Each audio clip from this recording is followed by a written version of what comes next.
La historia de la mamá vengadora que mató frente al juez al violador y asesino de su hija de 7 años. En marzo de 1981, Marianne Bachmeier atravesó los controles de seguridad del tribunal, entró en la sala y se ubicó a espaldas del acusado de violar y matar a su hija. Desde allí, le disparó 7 veces antes de que los guardias pudieran detenerla. Se iniciaba el tercer día del juicio contra Klaus Grabowski, acusado de secuestrar, violar y asesinar a Anna Bachmeier, una nena de 7 años, cuando la mujer de rostro hierático caminó erguida con las manos en los bolsillos de su impermeable blanco hasta detenerse a pocos metros detrás del reo.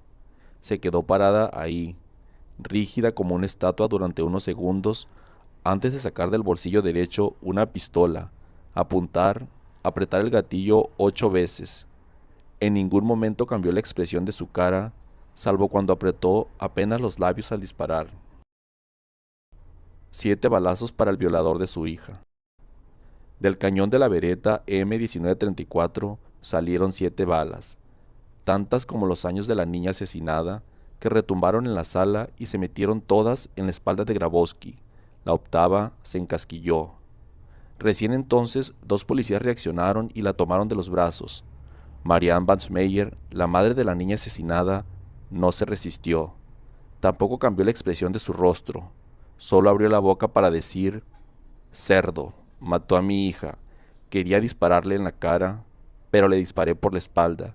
Espero que esté muerto». Con 7 balazos en la espalda, Klaus Grabowski, carnicero, violador y asesino de 35 años, agonizaba retorciéndose en el piso del tribunal. No demoró más de 2 minutos en morir la mañana del 6 de marzo de 1981. Los diarios alemanes del día siguiente mostraron la foto de Marianne. Debajo, títulos que la bautizaban como la mamá vengadora. El asesinato de Anna. El 5 de mayo de 1980, Anna Bachmeier se despertó de mal humor y discutió con su madre porque no quería ir a la escuela.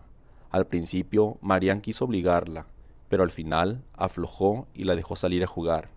Lo que no sabía Marianne era que Anna quería faltar a las clases porque tenía un plan preciso: ir a la casa del carnicero Klaus Grabowski, que le había prometido que la dejaría jugar con sus gatos. Una tentación irresistible para una nena de 7 años que no tenía mascotas en su hogar.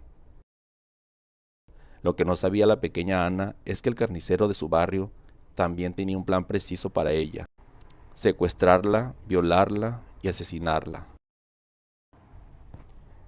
En Lübeck tampoco nadie sabía que Grabowski era un delincuente sexual convicto y que había cumplido una pena de cárcel por el abuso sexual de 2 niñas, que en 1976 se había sometido a una castración química, pero que después, para revertirla, hizo un tratamiento hormonal.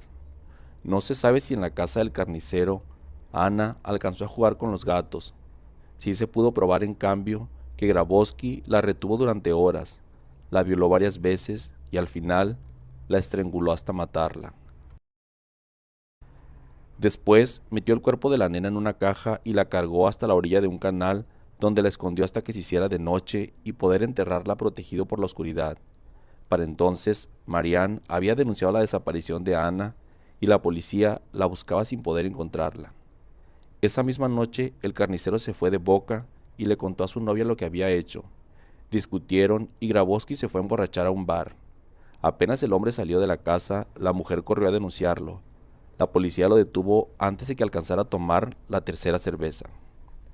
En la comisaría, el carnicero confesó su crimen casi sin que le hicieran preguntas. Dijo que sí, que había estrangulado a Anna e indicó dónde estaba el cadáver. En cambio, negó haberla violado y dio su versión. De acuerdo con la declaración que hizo ante los policías y que luego intentó sostener en el juicio, dijo que Anna, la nena de 7 años, había intentado seducirlo y que después lo chantajeó, que le pidió dinero amenazándolo con decirle a su madre que la había toqueteado. Decidió matarla, les dijo, porque no quería volver a la cárcel. Marianne, desolada. El asesinato de Anna destruyó a Marianne. El nacimiento de esa hija era una de las pocas cosas buenas de sus casi 30 años de tortuosa vida. Era hija de padres divorciados y cargaba con el estigma de que su padre había sido un nazi convencido, miembro de las Waffen-SS. La relación de Marianne con su madre era casi inexistente. Siempre la vio como una mujer distante, incapaz de entablar un vínculo amoroso con ella. A los 16 años, Marianne quedó embarazada por primera vez y su madre y padrastro la obligaron a dar a su hijo en adopción. 2 años después, volvió a vivir una situación casi igual.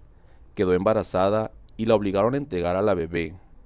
En el primer caso, el hijo era fruto de la relación con otro adolescente, que al enterarse del embarazo literalmente desapareció de su vida. En el segundo, la beba era producto de una violación, una más de las muchas que Marianne sufrió de distintos hombres. Ana nació en 1973 cuando Marianne ya tenía 23 años. Su madre quiso que le entregaran adopción como a los otros 2 hijos, pero esta vez se negó. Sentía que con Ana podía darle un sentido a su vida. Desde entonces, la vida de Marianne giró alrededor de Ana. Quería lo mejor para ella. Los pocos amigos que tenía la joven madre contarían después que se desvivía por su hija y que Ana era una nena feliz y extrovertida. Esa felicidad duró apenas 7 años hasta que el carnicero Grabowski la secuestró, violó y asesinó. Ese mismo día, también la vida de Marianne se derrumbó para siempre. No se lo dijo a nadie, pero juró vengarse. 1 año de espera. Se suele decir que la venganza es un plato que se sirve frío. Es imposible saber si Marianne conocía el dicho o si lo pensaba así. Lo único cierto es que tuvo que esperar más de 1 año para concretar la suya. Durante ese tiempo, sin que nadie cercano lo supiera, consiguió una pistola Beretta M1934 y aprendió a utilizarla. No le alcanzaba con que Grabowski fuera condenado en un juicio. Asistió interpérrita a las 2 primeras audiencias del proceso que se inició el miércoles 4 de marzo de 1981 en el tribunal de Lübeck. Siguió con atención el desarrollo, escuchó los testimonios y no pronunció siquiera una palabra. Estaba previsto que declarara en el juicio, pero más adelante. El viernes 6 llegó un poco más tarde que los días anteriores y pasó los controles de seguridad sin que nadie la revisara. Era difícil para los guardias molestar a una madre destrozada a la que todo el mundo compadecía. Nadie sospechó que podía cargar un arma en el bolsillo derecho de su impermeable blanco.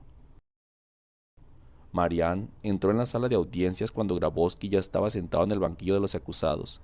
Caminó rígida y sin expresión hasta ponerse detrás de él y gatilló. Segundos después, con el carnicero violador muerto en el piso, su venganza estaba consumada. Lo único que lamentó, y lo dijo, fue no poder dispararle de frente para que la viera la cara. Las razones de Marianne. Marianne fue detenida inmediatamente y acusada inicialmente de asesinato. Durante el juicio, en 1982, Marianne afirmó que disparó a Grabowski durante un estado de trance tras ver a su hija en la sala. No le creyeron. Los expertos convocados por el tribunal aseguraron que era evidente que Marianne había practicado con el arma antes de usarla, que era imposible que no hubiera planeado el ataque. Los peritos médicos relataron que cuando le pidieron que escribiera algo en un papel para analizar su escritura, escribió: "Lo hice por vos, Ana", y dibujó 7 corazones, uno por cada año de vida de su hija asesinada. La opinión pública se dividió frente al caso de la mamá vengadora. Hubo más de una manifestación frente al tribunal pidiendo que la absolvieran. Otros, en cambio, sostenían que merecía ser condenada y la veían como una mujer irresponsable que había dado en adopción a sus 2 primeros hijos. Finalmente, en 1983, fue condenada a 6 años de prisión, pero solo cumplió 3. Al salir de la cárcel, Marianne emigró a Nigeria y se casó con un profesor alemán. En 1990 se divorció y se radicó en Sicilia para finalmente regresar a Lübeck. Allí, en 1994, dio su primera y única entrevista, donde confesó que le había disparado a Grabowski después de pensarlo bien y para evitar que siguiera diciendo que su hija había intentado seducirlo y extorsionarlo. Cuando le preguntaron qué diferencia había entre ella, que también había matado, y el asesino de su hija, contestó: "Creo que hay una gran diferencia si mato a un niño y luego tengo miedo de ir a la cárcel de por vida. Lo mismo ocurre con la forma en que me coloco detrás de una niña y la estrangulo, que se desprende literalmente de su declaración. Sentí que algo salía de su nariz, estaba obsesionada. Luego no pude soportar más la visión de su cuerpo. Marianne Bachmeier murió de cáncer en el hospital de Lübeck el 17 de septiembre de 1996. Su tumba está junto a la de Anne en el cementerio de la ciudad. Marianne Bachmeier, la mamá vengadora.